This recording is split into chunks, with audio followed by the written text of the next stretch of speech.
something that Charlie and I always did, just reading together. Sitting down at the end of all of that and being able to sit in the same place with someone and not always have to talk.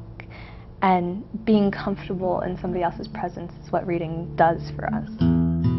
Hi, my name is Mary Ellen, and this is the story of how I met my fiancé, Charlie. We first met in 2006, which was her senior year and my sophomore year of college. Second semester, I took a class called The History of Psychology and Psychiatry. Charlie and I happened to be in that class, and I had never met him before, and he was a sophomore, actually. Didn't know that. RTA would ask a question which led nowhere. There was only one other person in the class that was responding besides myself when it was dead silent, and that was Charlie. One of us would pick up the subject and sort of run with it. So over the 14 weeks of sections, 1 hour a week, he and I started communicating from across the table. We would just trade off, and it got down to the point where we would just sort of look at one another like, okay, is it your turn to start off? Is it my turn? We really hadn't talked outside of that. But Charlie and I got to know each other this way. Every single week in class, he and I had a two-person discussion on the history of science and of medicine and psychology. I ended up emailing him because I knew he was still in town since he was a sophomore. I didn't know that she was in the graduate program, and so I sort of just generally, hey, how have you been for the last semester? And we went, I guess, on a couple of these coffee dates, non-dates, through the next, year and a half.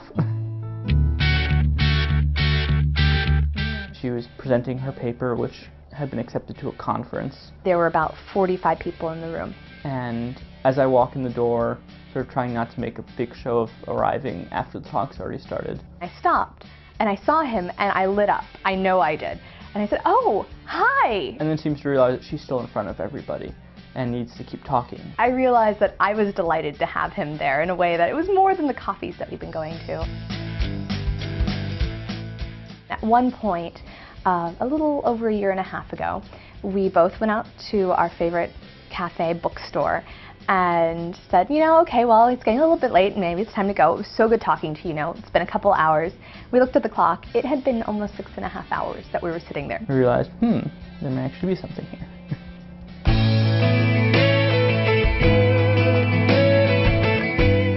I think the point where I knew I wanted to marry her was when I decided that I wanted to spend the year here. He actually decided, you know what, I think I'm not going to go to LA for my year off.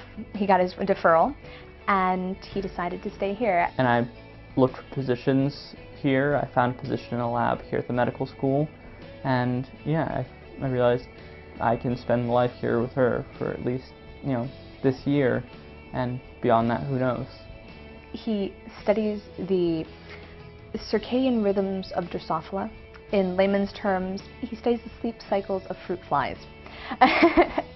And that's how I knew he really loved me. We were sitting on the couch, we were talking about the plans for the following year. And it's like, you know what? We've got the next 5 years planned, because we'd actually gotten there.